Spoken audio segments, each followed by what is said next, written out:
사순절이 2월 14일부터 시작돼서 지금 5일째 됐습니다. 사순절은 예수께서 십자가를 지시고 우리를 위해 고난 받으시는 그 고난 주간 40일 전을 사순절이라고 말합니다. 이 기간을 왜 정했냐? 주님이 우리를 위해서 고난 받으실 일을 준비하고 있는 때이기에 회개하고 자신을 반성하고 조용히 자신을 돌아보고 정리하도록 하는 기간으로 삼아왔던 것입니다. 예루살렘에 가면은 통곡의 벽이라고 하는 것이 있어요. 이 많은 사람들이 그 통곡의 벽에 가서 종이 쪽지에다가 기도를 몇 가지 적어가지고 그 돌 틈에다가 막 집어넣고 기도를 하는 걸 봤어요. 근데 그 통곡의 벽에 손을 이렇게 대고 막 이렇게 흔들면서 이렇게 기도를 하면서 좌측에서 우측으로 막 이렇게 옆으로 이렇게 개처럼 이렇게 옆으로 갑니다. 왜 가느냐 하면 저쪽이 옛날에 성전이었던 자리에 지성소 자리요.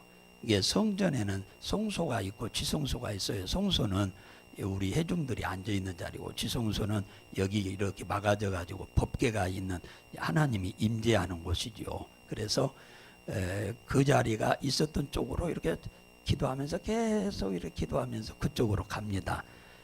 그 사람들 보면은 눈물들이 이쪽에 시작할 때는 그걸 안 했는데 저쪽만큼 가면 눈물들이 다 고여 있는 모습들을 보고 저도 옛날에 갔을 때 한번 그렇게 하다 보니까 진짜 눈물이 고이더라고. 왜 그러느냐? 주의 성전에 지성소였던 곳에 내가 하나님의 임재를 느끼기 때문에 하나님이 거기에 계신다고 하는 것을 느끼기 때문에 내가 내 자신의 부끄러운 점을 회개하고 또 감사하는 마음을 가지고 눈물을 흘리지 않나 하는 그런 생각을 갖기도 해봅니다. 예수님은 이런 말을 했어요. 우는 자는 복이 있나니 웃을 것이다. 누가복음 6장 그랬어요. 우는 자는 웃은 일이 생길 거다.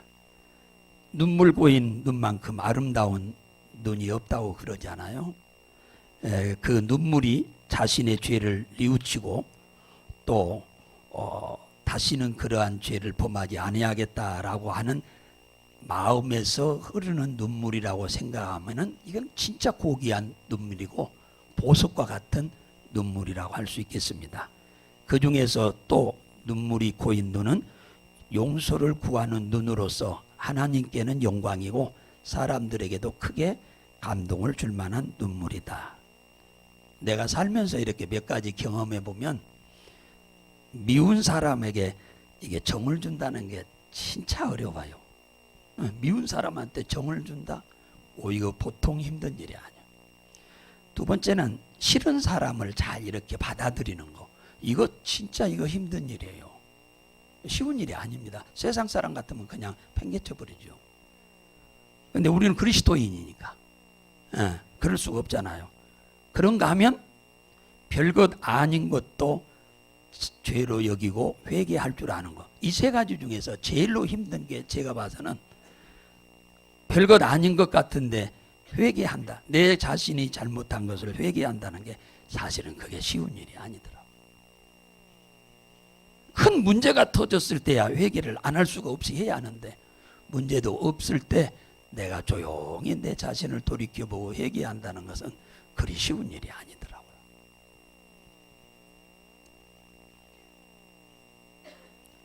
내 죄가 드러나지도 않아서 사람들 앞에 그래서 누가 그 잘못했다고 정죄도 안 해. 그러는데 그 죄를 놓고 내가 회개한다? 이게 굉장히 어려운 일입니다. 주님밖에 몰라. 그러니까 이 회개하는 것을 주님이 기뻐하는 거예요. 회개는 누가 추궁해서가 아니라 자발적으로 하는 거잖아요. 죄를 자진해서 내가 잘못했다고 하는 거 회개예요. 이 회개를 할 줄 아는 게 그리스도인이요. 이걸 원해서 사순절을 정해서 우리 선배들이 계속 지켜왔던 것입니다. 우리는 주님을 속일 수 없습니다. 그죠? 사람은 속일 수 있지만 주님을 못 속여. 그러니까 우리는 40일 이 사순절 기간에 여러분들이 기도를 하시든 아니면 뭐 묵상하는 시간을 통해서 성경을 읽다가 나 자신을 돌아보면서 회개할 것이 있으면 회개하시는 여러분들 되시기를 주의 이름으로 축복합니다. 성경 마태복음 6장에 보면은 하나님이 가장 향기로운 제물로 받는 것 중에 하나는 회개하고 드리는 예배를 하나님은 정말로 아름다운 향기로운 제물로 받으신답니다. 과일이 어느 과일이 타냐? 햇볕을 많이 본 과일이 답니다. 그쪽이 빨개. 그잖아요. 사순절에는 우리가 하나님을 향한 방향을 잘 맞춰서 우리들의 부족한 부분을 회개하고 돌이킴으로 인해서 하나님 앞에나 사람 앞에나 아주 단맛이 가득한 하나님의 자녀로 여러분이 좀 거듭나는 기회가 되길 주의 이름으로 축복합니다. 자, 오늘 본문을 보면은 예수님께서 제자들에게 오늘 보니까 나오잖아요. 가이사라 지역에 갔다. 이 가이사라 빌립보 지역은 엄청 큰 지역이에요. 이 지역에 여러 마을을 이렇게 예수님과 제자들이 다니면서 병든 자도 고쳐주고 귀신 들린 자도 쫓아주고 복음도 전하고 그랬어요. 예수님께서 어느 마을을 지나서 다음 마을로 가는 노중에, 그러니까 도중에 이렇게 물어봅니다. 야, 사람들이 나를 누구라고 하더냐? 들은 적 있냐? 물어보니까 제자들이 예, 어떤 이는 세례 요한이라고 합디다. 어떤 이는 엘리야라고도 하고요. 어떤 이는 선지자 중에 하나라고도 합디다. 이거 다 사실 다 틀린 답이거든. 그러니까 예수님이 너희들도 그렇게 생각하냐? 그렇게 안 묻고 너희들은 나를 어떻게 생각하냐? 이렇게 질문합니다. 그러니까 제자들 중에 다 입을 다물고 있는데 베드로가, 성미 급한 베드로가 주는 그리스도십니다 라고 이렇게 고백하자 30절에 보니까 예수님이 내가 그리스도라고 하는 것을 오늘 이 자리 이외에 어디서도 입을 벌리면 안 된다. 내가 그리스도라고 하는 것을 절대로 누구에게도 말하면 안 된다고 그랬어요. 왜냐? 31절에 자신이 장로들과 대제사장들과 서기관들에게 잡혀서 죽임을 당하고 사흘 만에 살아나야 하기 때문에 그렇습니다. 베드로가 예수님이 죽어야 한다고 하니까 깜짝 놀래가지고 예수님의 바리깨쟁이를 잡고 예수님 죽으면 안 돼요. 죽으면 안 된다고 그래서 이거 진심으로 제자가 선생님을 사랑하는 마음에서 그랬을 겁니다. 그런데 예수님의 대답은 전혀 의외였어요. 뭐라고 합니다. 잘했다고 고맙다고 한 게 아니라 꾸중을 하시면서 사단아 내 뒤로 물러가거라. 네가 하나님의 일을 생각하지 않고 사람의 일을 생각하는구나. 그러면서 많은 무리들이 옆에 있는데 제자들에게랑 같이 뭐라 하냐. 아무든지 나를 따라오려거든 자기를 부인하고 자기 십자가를 지고 나를 쫓을 것이니라. 이렇게 지금 예수님이 말씀한 겁니다. 누구든지 예수님을 따라오려거든 자기를 부인해라. 그리고 자기 십자가를 지고 쫓아라. 우리 그리스도인이 성공적인 인생을 살고 성공적인 신앙생활을 하려고 하면은 오늘 이 34절의 비밀을 좀 우리가 쉽게 이해를 해야만 됩니다. 아무든지 어떤 사람이든지 누구든지 그 말이잖아요. 나를 따라오려거든, 나를 추종하려거든, 나와 동행하려거든 그 말입니다. 나와 동행하려거든 자기를 부인하고 내가 내 것이 아니라 하나님의 것이라고 부인하고 그 말이에요. 고린도후서 5장 15절에 보면 저가 모든 사람을 대신하여 죽으셨으니 그죠? 산 자들로 하여금 다시는 자신을 위하여 살지 않고 오직 저희를 대신해서 죽었다가 3일 만에 다시 사신 자를 위하여 살게 하려 합니다. 예수님이 왜 죽었냐? 너희들이 하나님과 상관없이 살다가 사단한테 속아가지고 온갖 죄를 짊어져서 죽을 수밖에 없으니까 내가 너희들의 죄를 용서하려고 죽어주었으니 이제는 너희들의 죄를 내가 용서해 줬으니까 이제는 옛날같이 그렇게 살지 말아라. 너희들을 위해서 살지 말아라. 너희들을 위해서 죽어준 나를 위해서 살라고 내가 죽어준다. 그 얘기입니다. 내 돈으로 내 물건을 사면 그건 내 거잖아요. 오늘 성가대에 계시는 우리 오집사님이 돈 내고 물건 사면 그 오집사님 거지 내 것이 아니에요. 그렇잖아요. 예수님이 피값을 흘리고 우리를 살려줬으니까 우리가 누구 거요? 하나님 거죠. 이걸 우리가 잘 알아야 한다고 말이에요. 자기 십자가를 지고 그러잖아요. 이 말은 무슨 말이냐? 그리스도께 복종하는 삶을 살아라 그 말이에요. 그리스도인으로서의 삶을 사는데 방해되는 것과 타협하지 말아라 그 말이에요. 내가 하나님의 뜻을 쫓아 살아가는 데 있어서 방해되는 것과 타협하지 말고 살아라 그 얘기입니다. 그게 십자가 지는 거예요. 심지어는 예수 그리스도만이 구원의 길이라고 하는 것을 부정하는 세력과 싸움에서도 굴복해서는 안 된다 그 얘기입니다. 그래서 오늘 이 성경에서는 십자가를 지고 나를 따르라고 예수님이 지금 말하는 거예요. 그러면은 십자가를 지고 예수님을 따르는 삶이 뭐냐 하니까 사람의 일보다 하나님의 일을 우선하는 거다. 할렐루야. 사람의 일보다 하나님의 일을 우선하는 게 십자가를 쫓는 삶이에요. 내 일보다 주님의 일을 먼저 하는 것이 십자가를 지고 쫓아가는 삶이라고 말합니다. 33절에 예수님이 죽는다고 하니까 죽지 마세요. 그러니까 예수님은 단호하게 사탄아 물러가라. 네가 하나님의 일을 생각지 않고 사람의 일을 생각한다. 인간적으로 보면 베드로가 너무 고맙지요. 선생님 죽지 말라고 그러니까 얼마나 감사해요. 그런데 예수님은 이 땅에 하나님 아버지의 일을 이루기 위해서 왔어요. 자기 혼자 죽음으로 온 인류를 살리려고 왔기 때문에 우리 그리스도인의 사고방식은 사람이 우선이 아니고 하나님이 우선되는 삶을 살아야 합니다. 주님을 따르기 위해서 손실이나 핍박을 받는다 할지라도 주님을 먼저 쫓아가는 것이 바로 십자가를 지고 따르는 삶입니다.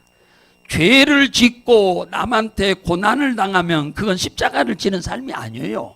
내가 하나님의 뜻을 쫓아가기 위해서 의롭고 바르고 올바르게 살면서 살려다가 고난을 당하거나 핍박을 당하면 이것이 바로 십자가를 지고 주님을 쫓는 삶이라고 할 수 있겠습니다. 경북 상주에 가면은 부원교회라고 하는 곳이 있는데 국민일보에 간증으로 나왔던데요. 예, 하루는 이 부원교회 어느 젊은 부인이 교회에 나오셨더랍니다. 예, 예배 끝나고 물어봤더니 친정에서 결혼하기 전에는 신앙생활 잘 하다가 어떻게 해가지고 예수 안 믿는 사람하고 이렇게 중마가 돼가지고 전도를 했어요. 결혼을 했어요. 그러니까 남자가 그 자매의 눈에는 엄청나게 아름답고 멋있게 보였던 거겠지요. 그래서 자기도 싫다 하면은 싫게 보이면 결혼 안 했을 텐데 예수는 안 믿지만 멋있고 좋아서 약조를 했답니다. 내가 결혼하면 당신도 나 따라서 교회에 올 수 있겠냐? 그러면 내가 결혼하고 그렇지 않으면 안 하겠다. 대부분 불신자하고 결혼하는 사람들이 이렇게 결혼하지요. 대부분. 그러니까 이 남자가 결혼을 하기 위해서 또 자기도 엄청 마음에 들고 그러니까 그렇게 하겠다고 약조를 했고 그 시어머니도 그렇게 약조를 했어요. 너 시집 오면 너 신앙생활 잘 하는데 방해는 안 하마. 네 알아서 해라. 이제 그렇게 확답을 받고 결혼을 해서 시골로 왔는데 시골로 온다는 것 자체가 쉬운 일이 아니죠. 근데 큰 결단을 갖고 왔는데 시골은 농번기가 되면 일꾼은 별로 적고 일은 많고 그러니까 가만히 보니까 시어머니하고 남편은 일을 하는데 며느리 혼자 교회 가는데 자기가 눈치가 보이기도 하지만 진짜 눈치를 하는 거예요. 아유, 이런 때 바쁠 때는 좀 빠지고 일 좀 하고 다음에 가지, 꼭 이런 때 바쁜 때 가야 하느냐 막 노골적으로 얘기를 하니까 부담이 엄청나게 많은 거죠. 그런데도 불구하고 이 부인의 믿음이 굉장히 좋았던지 상관없이 열심히 기도하면서 미안한 마음도 들긴 하지만은 하나님을 기쁘게 하는 삶을 살아야 하니까, 그래야 또 이 시어머니 남편도 전도하지. 이런 상황에서 믿지 않는 남편하고 시어머니하고 어울려서 짝짝꿍하고 하나님을 멀리 해버리면 하나님이 도와주지도 않잖아. 그래서 굳건한 마음으로 좀 눈치도 보이지만은 교회를 열심히 나갔답니다. 그랬는데 어느 날 이 며느리가 임신을 했어요. 임신을 해서 엄청나게, 이제 왜냐하면 이 아들이 몇 대 독자인데 뭡니까, 애를 임신했으니까 너무너무 좋았는데 아들이라고 또 그러지. 그런데 나 아들 진짜 낳았어. 이 시어머니 남편이 너무너무 좋아합니다. 근데 신기한 일이 생겼어요. 이제 어린애를 낳았는데 그 부인의 젖꼭지가 안 나오는 거예요. 젖꼭지가 쏙 들어가고 나오지도 않아. 그런데다가 젖도 안 나와. 그러니 심각한 거죠. 그래서 목사님한테 가가지고 사정을 얘기했더니 목사님이 시어머니하고 남편하고 오라고 그랬어요. 내가 기도를 해드릴 테니까 젖꼭지가 나오고 젖이 나와서 이 아이가 건강하게 자랄 수 있도록 한다고 하면은 예수 믿겠어? 그러니까 시어머니하고 남편이 젖꼭지가 나오고 젖만 나오면 당장 교회에 나오겠습니다 하고 약조를 했어요. 그래서 목사님이 그날 기도 열심히 해주고 밤새 기도를 해주고 이제 새벽 기도 끝나고 나서 아침 밥 먹고 나니까 젖꼭지가 툭 튀어나오더니 솥이 나왔어. 놀라운 일이 생긴 거예요, 그 집에서. 그래가지고 이제 연락이 왔어요. 그래가지고 그 다음 주부터 시어머니하고 남편이 예수를 교회에 나와 믿게 됐다. 이러한 삶을 가리켜서 십자가를 지고 따르는 삶이라고 그런 겁니다. 자칫 잘못하면은 이 여인이, 이 부인이 남편의 눈치 보고 시어머니 눈총이 너무 심해서 거기에 빠져가지고 교회 안 나와볼 수도 있는데, 그걸 잘 감수하고 하나님을 기쁘게 하는 일을 먼저 하고자 주님 앞에 나왔더니 하나님이 너무 기뻐서 기특해서 그 독자의 가문에 아들을 주셨고, 또 그 두 남편하고 시어머님을 예수 믿도록 하기 위해서 하나님이 작업을 하신 거죠. 그래서 기도를 들으시고 기적도 행하신 줄로 믿으시기 바랍니다. 하나님은 십자가를 지고 사는 사람을 항상 언제 어느 때든지 축복하시는 사실을 믿으시기 바랍니다. 두 번째는 하나님을 믿고 섬기는 것을 부끄럽게 여기면 절대로 안 됩니다. 오늘 38절에 보면 누구든지 이 음란하고 죄 많은 세대에서 나와 내 말을 부끄러워하지 아니하면 언자도 아버지의 영광으로 거룩한 천사들과 함께 올 때에 그를 부끄러워하지 않으리라. 하나님을 부끄러워하면은 하나님도 부끄러워한다고 그래요. 하나님을 기뻐하면 하나님도 기뻐한다는 거예요. 대부분의 예수 믿지 않는 어떤 사람들만 모여있는 그 공동체 안에 자기 혼자 예수 믿는다고 하면은 불이익을 받을까봐 자신이 예수 믿는다고 하는 것을 감추려고 하는 그런 마음들이 생길 수 있어요. 그것은 누구나 믿음이 아주 뛰어나게 좋으면 몰라도 그렇지 않으면 그걸 감추려고 할 수 있어요, 충분히. 예를 들어서 여러분이 낳아주고 길러준 부모님이 조금 몸에 어디가 지체가 부자유하다고 해서 부모님을 부끄럽게 여긴다고 하면은 그걸 부모님이 내 자식이 나를 부끄럽게 여긴다고 생각하면 얼마나 마음이 아프겠어요. 나를 위해 십자가에 죽으시고 나를 구원하신 하나님, 나의 문제를 해결해 주신 하나님, 이 하나님을 부끄럽게 여긴다고 하나님이 하신다면 얼마나 마음이 아프겠냐 그 말입니다. 이사야 44장 5절에 보면은 혹은 이르시기를 나는 여호와께 속하였다 할 것이며 혹은 야곱의 이름으로 자칭할 것이며 혹은 자기를 여호와께 속하였음을 손으로 기록하고 이스라엘의 이름으로 칭호하라. 자, 이 말은 무슨 말이냐 하면은 우리가 어디를 가든지 내가 그리스도인이라고 하는 것을 공포하라 그 말이에요. 숨기지 말으라 그 말이에요.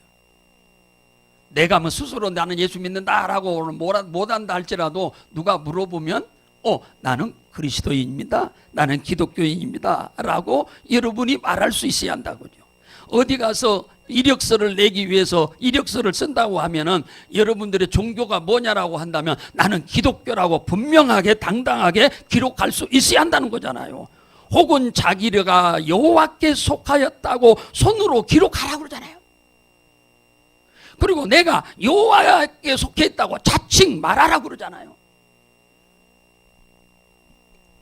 여러분이 어디 가셔서 나는 그리스도인입니다, 나는 예수를 믿습니다, 그러면 우리를 위해서 고난당하시고 부활하신 주님이 매우 기뻐하실 줄로 믿으시기 바랍니다. 저는 어디를 가든지 무슨 일로 어디 관공서를 가든지 어디 가면 저는 목사입니다부터 얘기를 합니다. 저는 목사인데 이러이러한 문제를 가지고 도움을 받으려고 왔습니다, 이렇게 얘기를 합니다. 그러면 상당히 좋아합니다. 그러면 그 사람들이 그래, 제가 딱 말씀을 들어보니까 목사님 같습니다, 그렇습니다. 목소리를 듣고.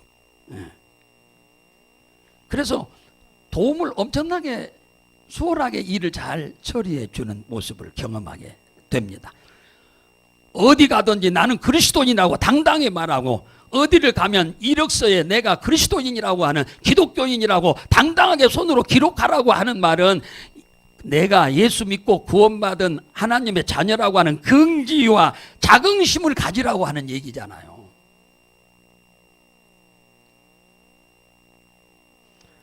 나를 드러내고 살아야 조심성 있게 삽니다.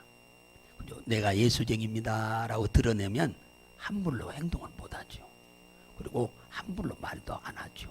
조심을 하게 돼. 조심. 내가 예수 믿는 사람이라고 해놨으니까. 근데 감춰버리면은 뭐 그렇게 안 살아도 남들이 욕 안 하죠. 내가 예수 믿는 사람이라고 기록하고 남들한테 그렇게 이 얘기를 했다고 하면은 그 이후에 내가 잘못 살면 내가 요거도 먹는 게 아니라 하나님이 요거들 먹는 거고, 내가 잘 살면 하나님이 영광을 받으시는 거고, 하나님이 영광을 받으시게 하려면 그러면 우리가 바로 십자가를 져야만 합니다. 할렐루야. 직장에서 내가 예수쟁이라고 얘기를 딱 해놨다? 그러면요, 여러분들이 남을 이해도 좀 잘해야 하고 배려도 좀 잘해야 하고 섬기기도 잘해야 하지 않겠어요? 그러지 함부로 못 하잖아요. 그래야 하나님이 그 모습을 보고 복을 주실 줄로 믿으시기 바랍니다. 다니엘이가 어려서 바벨론의 포로로 잡혀갔어요. 너무 지혜롭고 총명해서 잡아간 느부갓네살 왕이 그를 사랑하고 아껴가지고 바벨론의 박사들의 선생으로 세웠어요. 어린아이를. 어린아이를 바벨론의 박사들의 선생으로 세웠다니까요. 포로로 잡혀온 아이를 왕의 신임을 받게 하고 박사들의 스승이 되게 하자 바벨론의 사람들이 엄청나게 이 다니엘이를 미워합니다. 어떻게 해서든지 흠을 잡아가지고 얘를 탄핵을 시키려고, 그래서 왕이 밀어내도록 하려고 온갖 꼬투리를 잡으려고 하는데 이 애가 너무 정직해서 꼬투리를 잡을 것이 없는 거예요. 그래서 어떻게 하면 꼬투리를 잡을까 가만히 연구해 보니 저 애는 지가 믿는 하나님을 하루에 3번씩 기도하는 거예요. 그래서 저 기도하는 걸 가지고 꼬투리를 잡아야겠다. 그들이 모여가지고 합의한 결과 왕한테 가서 왕이요, 지금부터 한 달 동안 왕 이외에 어떤 신에게도 기도하는 자가 있으면 사자굴에 넣는다고 공포하십시오. 왕은 그 소리를 듣자 신하들이 자기를 엄청나게 좋아하는 줄 알고 그 말에 동의를 해버렸어요.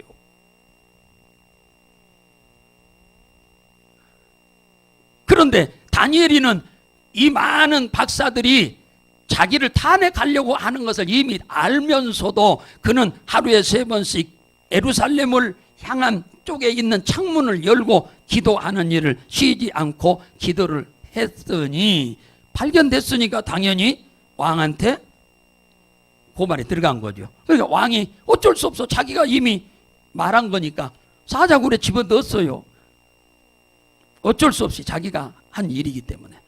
그랬는데 하나님은 목숨을 걸고도 죽는 일까지도 각오하고 하나님이 기뻐하는 일을 하려고 하는 이 다니엘이를 보신 주님이 가만두겠습니까? 사자 굴 속에다가 천사를 보내서 사자의 입을 봉하게 한 줄로 믿으시기 바랍니다.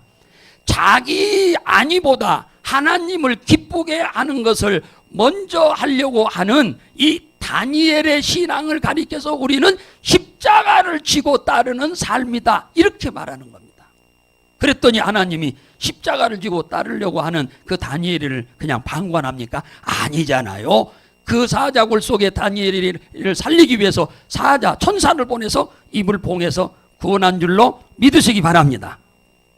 미국에 시카고에 가면은 템플 교회라고 하는 교회가 있는데, 이 교회 보면 이 옛날 고딕 양식으로 멋있게 지어진 교회더만요, 사진에 보니까. 그런데 이 교회의 십자가를 1년에 한 번씩 높은 철탑 위에 있는 이 십자가를 물청소를 한답니다. 이 먼지가 너무 많이 끼어서. 그래서 철탑 위에 사람이 올라가지고 물청소를 하고 있으니까 이렇게 지나가는 사람들이 그걸 보고 다 쳐다보죠. 우리도 그러지 않겠어요? 지나가다 그 높은 철탑에 올라가서 청소를 하고 있으니까 사람들이 다 서서 다 이렇게 쳐다보고 있었어요. 청소부가 청소를 끝나고 이렇게 내려왔어요. 왜 사람들이 저렇게 이렇게 많이 모였답니까? 그러니까 그 목사님이 이런 말을 했어요. 그분한테, 청소하신 분한테. 빈 십자가는 쳐다보지도 않지만 사람이 달려있기 때문에 사람들이 주목하고 쳐다본답니다. 이 말은 굉장히 의미가 있어요. 빈 십자가는 쳐다보지도 않지만 사람이 달려있기에 쳐다본다는 거예요. 이 말씀을 하고 이 청소를 끝난 이후에 그 다음 주에 그 목사님이 성도들한테 그랬답니다. 성도들에게 십자가를 우리가 집시다. 우리 교회에 빈자리가 많은 것은 우리가 십자가를 지려고 하지 않기 때문에 빈자리가 많은 겁니다. 우리 십자가를 지게 되면은 사람들이 여러분을 쳐다보고 모여올 겁니다. 할렐루야. 목사님이 그 얘기를 한 거예요, 교인들한테. 이제 우리가 십자가를 칩시다. 가정에서도 십자가를 지고, 직장에서도 십자가를 지고, 학교에서도 십자가를 지고, 직장에서도 십자가를 지고. 이 십자가를 진단 말이 무슨 말이에요? 양보하고, 배려하고, 섬기고, 좀 희생한다는 얘기잖아요. 잘 이해하고. 그렇게 되면 사람들이 여러분을 주시하고, 저 사람이 우리하고 다르구나. 어떤 사람에게 저렇게 다른 거 봤더니 예수쟁이구나. 그러니까 나도 예수 믿어야 하지 않겠냐. 그렇게 돼서 교회를 오기 시작했다고 하는 겁니다. 이 교회가. 사랑하는 우리 성도 여러분, 주님의 십자가는 우리를 죽기까지 섬기신 십자가입니다.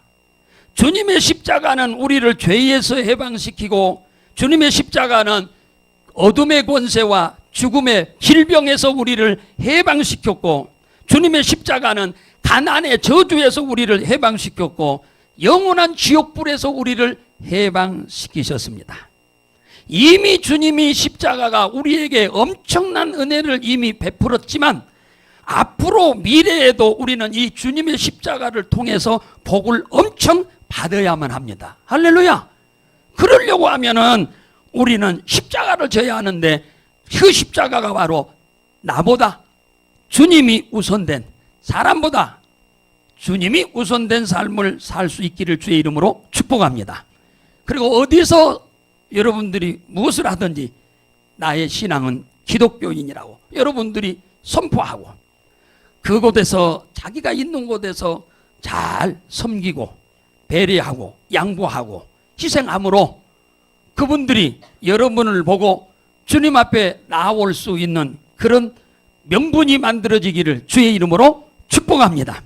사랑하는 성도 여러분이요, 우리 모두 십자가를 지심으로 인해서 하나님께는 영광을 돌리고 우리 주 예수 그리스도 이름으로 여러분과 저는 앞으로 지속적인 복을 받는 주인공이 모두 되시기를 주의 이름으로 축복합니다.